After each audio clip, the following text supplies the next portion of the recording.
Hello students, welcome back to our channel. So till now we have studied two videos regarding the functions of our constitutions, and we have studied the major functions of constitution of any country. We have studied that constitution provides some kind of power to the government. Along with this, constitution also puts some kind of checks on the power of government. Along with that, we have studied that it sets some kind of goals in front of the society. And along with that, we also have seen that it also work for the protection and for the safeguard of individuality, or you can say for the identity of individual. So after that, here it is given to you enabling provisions of the constitution.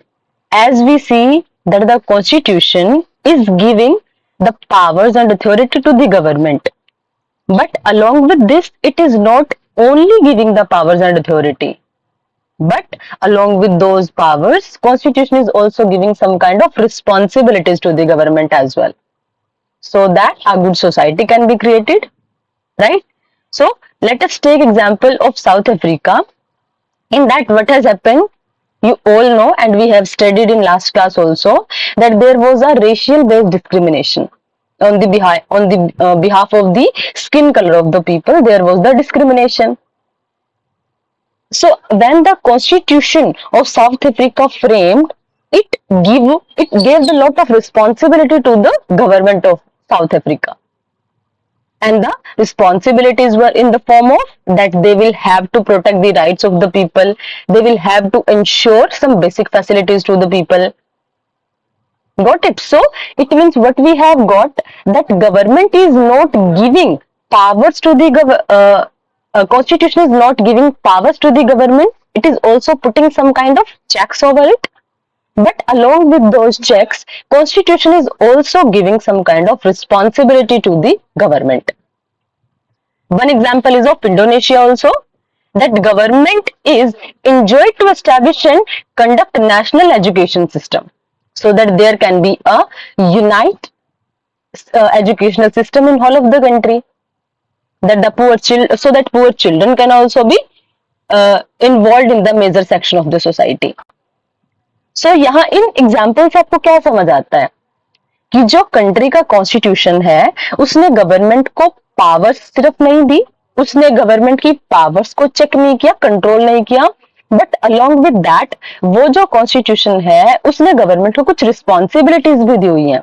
और वो responsibility किस sense में है कि society कैसे equality पर based होगी, society में कैसे आप सभी के लिए जस्टिस इंश्योर कर सकते हो, सोसाइटी में कैसे सबको बेसिक फैसिलिटीज अवेलेबल हो सकती हैं, कैसे एजुकेशन सिस्टम एम्पावर और स्ट्रॉन्ग हो सकता है। तो ये रिस्पॉन्सिबिलिटीज भी कंट्री का कॉन्स्टिट्यूशन गवर्नमेंट को प्रोवाइड करवाता है। I think this is completely clear to all of you. Now we are on the last point, that is the major function of the constitution, और you can say the last function of the constitution. And what is that? Fundamental identity of the people. It means fundamental identity means we all are human being, but along with that we are also having our individual identity. We are having some kind of special qualities within us. So on the behalf of those quality, every person is unique. And constitution protects that individuality. It means it sets some kind of norms that in which manner government will protect the individualism of the people. How will the government protect the identity of the people? अब देखो कई बार क्या होता है कि society में इतना discrimination होता है कि कुछ लोगों को अपर कंसीडर करना शुरू कर दिया जाता है और कुछ लोगों को लोअर और इंफीरियर कंसीडर करना शुरू कर दिया जाता है. Let us take the example of India only. हमारी कंट्री में जब कास्ट सिस्टम इवॉल्व होता है, सो व्हाट वाज हैपनिंग कि ब्राह्मण को सबसे सुप्रीम कैटेगरीज पर रख दिया और शूद्राज को लोअर कैटेगरीज में रख दिया. लेकिन अब कॉन्स्टिट्यूशन क्या बोलता है? That for being a human being we all are equal. And every person is having his or her identity. तो आप किसी भी बेसिस पे किसी की आइडेंटिटी को स्नैच नहीं कर सकते। हर एक पर्सन की अपनी कुछ स्पेसिफिक क्वालिटीज हैं। Got it? और ये आइडेंटिटी आपकी सेट होती है, these are also set by the constitution. ठीक है, अब देखो, अब कुछ प्रिंसिपल्स होते हैं जिसके ऊपर कोई भी कॉन्स्टिट्यूशन अग्री करता है, जैसे कि किसी की भी पॉलिटिकल आइडेंटिटी। पॉलिटिकल आइडेंटिटी, अब देखो कैसे पॉलिटिकल आइडेंटिटी कैसे, that for being the citizen your voting value, the value of your vote should be equal to the value of the vote of the president। वो क्या होगी, that is your political identity, कि जैसे आपके vote की value भी वही होगी जो एक प्रेसिडेंट के वोट की वैल्यू है। It means your voting value will be one only. ये आपकी पॉलिटिकल आइडेंटिटी हो गई है कि अलोंग विद दैट आप वोट डाल सकते हो, आप पॉलिटिकल पार्टीज बना सकते हो। ये क्या है आपकी, that you are a political citizen of the country. अब कुछ चीजें ऐसी हैं, जैसे कुछ गोल्स हैं सोसाइटी के, कुछ टारगेट्स होते हैं, है ना। अब देखो कुछ ऐसी चीजें कि जिनको आप ट्रांसवर्स नहीं कर सकते, तो कुछ वो ऐसी वैल्यूज भी होती है सोसाइटी की। वैल्यूज कैसे, कि जैसे आप जस्टिस इंश्योर करोगे, जैसे आप सोसाइटी में इक्वालिटी क्रिएट करने की कोशिश करोगे, आप कास्टिज्म को सपोर्ट नहीं करोगे।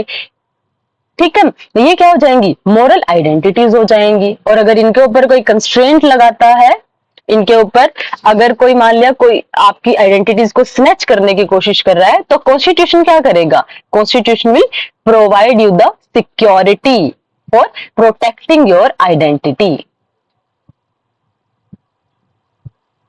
आई think this is clear to all of you. अब उसके बाद अगर हम कॉन्स्टिट्यूशन को देखते हैं, तो कंट्री का constitution, every country is having different kind of constitution, right. क्योंकि हर एक कंट्री की पॉलिटिकल कंडीशन अलग है, हर एक कंट्री का सोशल स्ट्रक्चर अलग है, हर एक कंट्री की डाइवर्सिटी डिफरेंट डिफरेंट बेसिस पे है। बट अब देखो एक चीज उन सभी में क्या हो कॉमन होती है, सभी में कुछ ना कुछ गोल्स होते हैं, राइट। सभी का कॉन्स्टिट्यूशन क्या बताता है, सभी का कॉन्स्टिट्यूशन वहां की गवर्नमेंट के बारे में बताता है। सभी का कॉन्स्टिट्यूशन, सारी कंट्रीज का कॉन्स्टिट्यूशन लोगों को कुछ ना कुछ राइट्स प्रोवाइड करवाता है। सभी कंट्री के कॉन्स्टिट्यूशन में ये बातें मेंशन है कि हमारी कंट्री में जो राइट्स हैं, अगर उनको कोई टेक ओवर कर रहा है तो हम उनको प्रोटेक्ट कैसे करेंगे। तो चाहे कंट्री का कॉन्स्टिट्यूशन कुछ भी है, चाहे कोई कैसी भी कंट्री है, बट अगर उसके पास कॉन्स्टिट्यूशन है, तो constitution will be providing them some kind of basic rights, but along with those rights constitution is also going to provide them the security। constitution also shows or fulfill the respects of the people। it also tries to maintain the dignity of the people। और ये इसका important task है, किसी भी individual इंसान की dignity मतलब honour को बनाए रखना। अब देखो लेकिन कॉन्स्टिट्यूशन क्या हो सकते हैं, ये नेशनल आइडेंटिटी के बेसिस पे डिफरेंट डिफरेंट हो सकते हैं। अगर मान लिया हमारी कंट्री की कुछ वैल्यूज हैं, तो हमारी कंट्री की वो वैल्यूज हो सकता है वो चाइना से डिफरेंट है ना। The reason behind it are tradition और हिस्टोरिकल वैल्यूज। अब देखो जैसे हमारी कंट्री में अगर हम लोगों ने प्रियम्बल में मेंशन किया that we will try to provide equality to the people, we will try to provide liberty to the people, तो क्यों ऐसी वैल्यूज हमने अपने कॉन्स्टिट्यूशन में इंकलकेट की। The reason behind it are historical tradition, कि जो कास्ट सिस्टम हम टॉलरेट करते आए हैं, जो ब्रिटिश अरिस्टोक्रेसी हम लोग टॉलरेट करते आए हैं, उसको खत्म करना है। Got it? So every country is having constitution, but their method of providing the rights, their method of protecting the rights, that can be different in every type of country। और ये जो डिफरेंस का reason है, that is based upon the historical background of the country and that is based upon their traditions, rituals and customs. So till now what is completely clear to you, we are able to see the major functions of the society। यानी कि major function आपने क्या क्या देख लिया अभी तक, कि एक तो आपका कॉन्स्टिट्यूशन क्या करता है, कॉन्स्टिट्यूशन आपकी इंडिविजुअलिटी को मेंटेन करके रखेगा। फॉर बीइंग अ सिटीजन, आप भी कंट्री का पार्ट है, ये कॉन्स्टिट्यूशन इंश्योर करके रखता है। उसके बाद कंट्री में पावर का डिवीजन कैसे होना है, ये भी कंट्री का कॉन्स्टिट्यूशन डिसाइड करता है। अलॉन्ग विद दैट, वो जो पावर डिस्ट्रीब्यूट हुई है उनकी लिमिट्स कहां तक है। इट मीन्स जो गवर्नमेंट बनती है वो भी रेस्ट्रिक्शंस फ्री नहीं होती है। So which kind of restrictions are there over the government, this is also decided by the constitution. Along with that, Constitution maintains or try to establish coordination between diversity, and Indian Constitution is the best example of that. क्योंकि हमारी country में तो बहुत ज्यादा diversity है, और उस diversity में भी अगर आप लोगों को ये फील कराना है that India is one, so what you will have to do, you will have to create a balance, and that balance is done or is generated with the help of constitution. These are the major functions of the constitution that we have discussed till now. I think the need of the constitution is clear to all of you. अब देखो question कैसे भी frame हो सकता है, अगर examiner आपसे पूछते हैं that write down the major functions of the constitution, so answer will be same. And need of the constitution can also be similar, क्योंकि नीड है वो, अगर आपको कॉन्स्टिट्यूशन के कुछ फंक्शन है तो कहीं ना कहीं वही उसकी नीड भी है। जैसे अगर मान लिया कॉन्स्टिट्यूशन का फंक्शन है सोसाइटी में कोऑर्डिनेशन एस्टैब्लिश करना, तो नीड क्यों है, ताकि डाइवर्सिटी में आप लोग कोऑर्डिनेशन एस्टैब्लिश कर सको, that is the need of the constitution. So both of the answer can be framed bye these points. I think this is clear to all of you. So now if we are coming on this thing, the exercise, some kind of exercise is given in your book that check your progress. Here we are giving some kind of provisions of the Indian and the other constitution. For each of these, write the function that this provision perform. अब देखो आपने जो major function study किए उनके behalf पे आपको इनके answers provide करवाने हैं। For example, the government cannot order any citizen to follow or not to follow any religion. अब देखो गवर्नमेंट को किसी भी सिटीजन को ऑर्डर दे सकती है, ऑर्डर नहीं दे सकती है कि वो कोई रिलीजन फॉलो करे या ना करे। ये क्या हो गया, हमने क्या लगा दी, गवर्नमेंट की पावर्स के ऊपर लिमिट्स लगा दी। कैसे लिमिट्स लगा दी, कि आप लोगों के रिलीजियस एस्पेक्ट्स में इंटरफेयर नहीं करोगे। So this is the example of power control. This is the example of constraint over the power of the government. Done. Second, देखो आपसे पूछा गया the government must try to reduce inequality in income and wealth.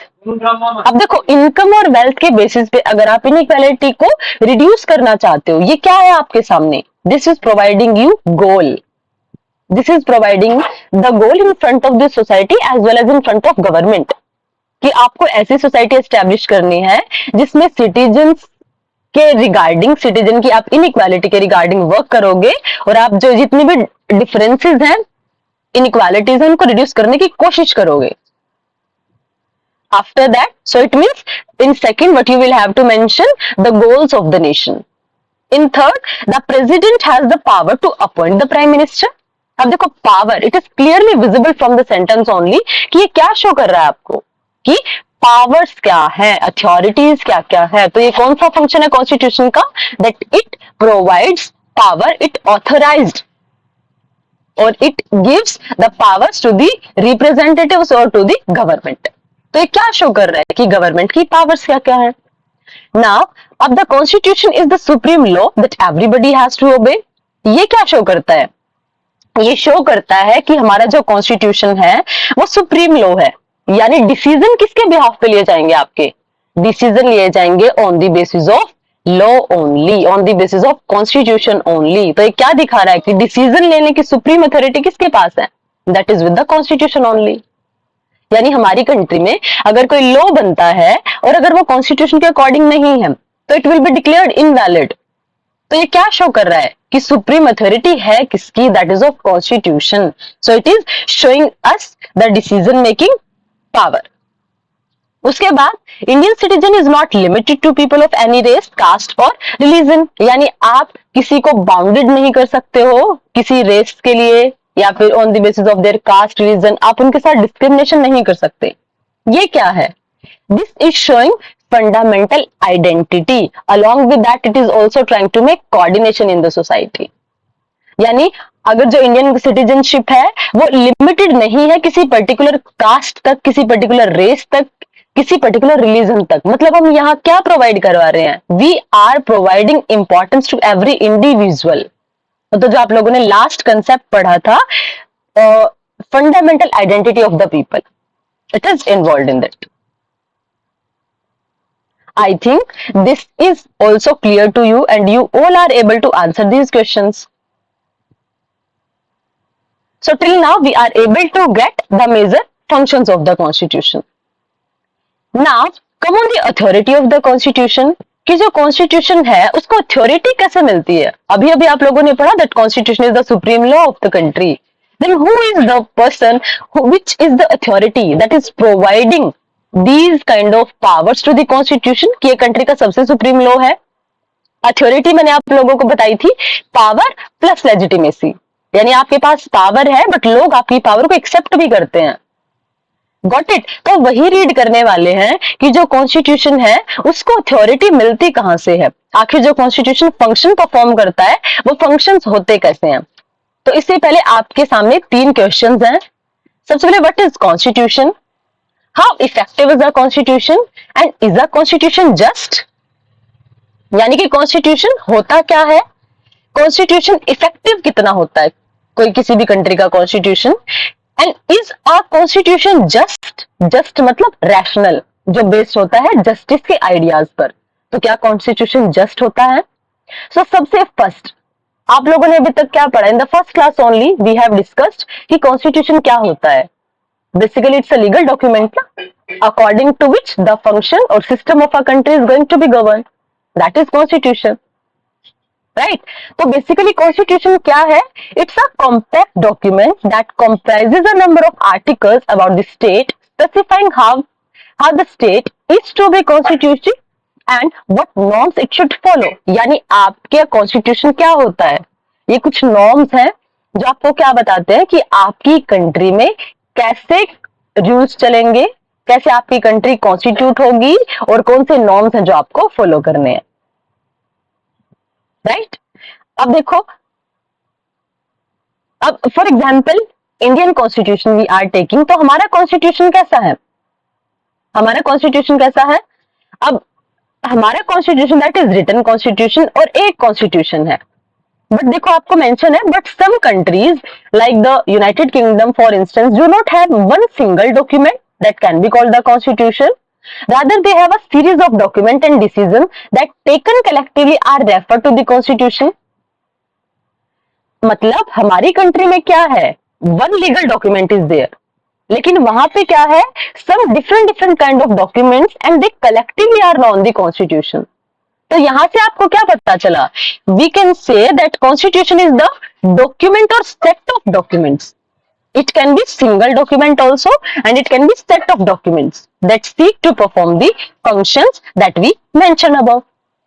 यहां तक समझ आया? Got it? I think the meaning of constitution is clear to all of you कि constitution है क्या? वो legal document भी हो सकता है, it means it can be a single document but it can be set of documents. For example, British constitution, UK constitution. Right? तो और वो क्या करता है? जो सारे के सारे फंक्शंस करता है, जिसके अकॉर्डिंग कंट्री गवर्न होती है, वो सारे फंक्शंस कॉन्स्टिट्यूशन करता है, जो अभी हम लोगों ने ऊपर डिस्कस ऑलरेडी कर लिए, राइट? अब देखो, but many constitution around the world exist only on paper. अब देखो हम लोग क्या देखते हैं कि कॉन्स्टिट्यूशन में तो बहुत सारी चीजें मेंशन है। कॉन्स्टिट्यूशन में तो हमने लिख दिया कि कास्ट बेस्ड डिस्क्रिमिनेशन नहीं होगा, है ना? अब लेकिन क्या इफेक्टिव होता है कॉन्स्टिट्यूशन, या सिर्फ सिर्फ बुकिश चीजों में लिखी हुई चीजें होती हैं? जैसे हमने लिख दिया इक्वालिटी, बट क्या सोसाइटी में इक्वालिटी एग्जिस्ट करती है? राइट? तो अब देखो कि अब इसकी वजह से क्या क्वेश्चन अराइज होता है? The crucial question is how effective is the constitution. किसी कंट्री का कॉन्स्टिट्यूशन कितना ज्यादा इफेक्टिव है, और ऐसा कौन सा फैक्टर है जो इसको इतना ज्यादा इफेक्टिव बनाता है। और उसके बाद but ensure that it has a real impact on the lives of the people. ऐसा कौन सी चीज है जो इंश्योर करती है कि लोगों की लाइफ के ऊपर इसका इंपैक्ट पड़ेगा। इट मीन्स अगर आप कॉन्स्टिट्यूशन बनाओगे तो ये सारे फैक्टर्स आपको क्या करने पड़ेंगे, आपको चेक करने पड़ेंगे कि आपकी पावर्स कैसे डिफाइन होने वाली हैं, कैसे आपका कॉन्स्टिट्यूशन वर्क करने वाला है, कितना क्रूशियल कितना इंपॉर्टेंट आपका कॉन्स्टिट्यूशन होने वाला है। Is it going to be just a document only और you are going to follow it in your real life as well. तो ये सारी चीजें किसके ऊपर डिपेंड करती हैं, ये डिपेंड करती हैं on the process of the making of any constitution.